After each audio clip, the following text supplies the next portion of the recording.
ஒரு நிமிஷம் வெயிட் பண்ணுங்க. இந்த கருவாட வாங்குறதுக்கு முன்னாடி இத கண்டிப்பா பாருங்க. நானும் இத ஆன்லைன்ல தான் பார்த்துட்டு வாங்கலாமா வேண்டாமான்னு ரொம்ப யோசிச்சேன். சரி பாக்கெட்ட ஓப்பன் பண்ணி பார்க்கலாம். அட! பேக்கிங்கும் செமையா இருந்துச்சுங்க. உள்ள என்ன இருக்கிற கருவாடு பீஸா பாருங்க. நான் எதிர்பார்த்தத விட ரொம்பவே நல்லா இருந்துச்சு. இதோட அளவு பார்த்தீங்கன்னா வந்து 250 கிராம்ஸ்னா, குவாலிட்டியும் செம்மையா இருந்துச்சு. நீங்களே பாருங்க இது எப்படி இருக்குதுன்னு. சமைக்கிறதுக்கு முன்னாடி எனக்கு நம்பிக்கையே வந்துடுச்சு. சமைக்கும்போதே இந்த வாசனை செமையா தான் இருந்துச்சு. அப்பவே கொஞ்சம் நம்பிக்கை வந்துடுச்சு. நல்லா ஃப்ரெஷ்ஷா இருந்துச்சு. ரொம்ப குவாலிட்டியாவும் இருந்துச்சு. டோட்டலா பார்த்தீங்கன்னா, இதில எனக்கு 4 பீஸ் குடுத்துருந்தாங்க. இது என்ன கருவாடுன்னு பார்த்தீங்கன்னா, இது வந்து பரக்குடான்னு சொல்லுவாங்க இங்கிலீஷ்ல. தமிழ்ல வந்து கொடுவான்னு சொல்லுவாங்க இத.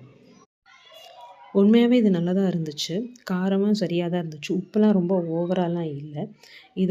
இது சாப்பாடோட பெசஞ்சு சாப்பிட்டா ரொம்பவே நல்லா இருந்துச்சு. ஸோ இதுதான் என்னுடைய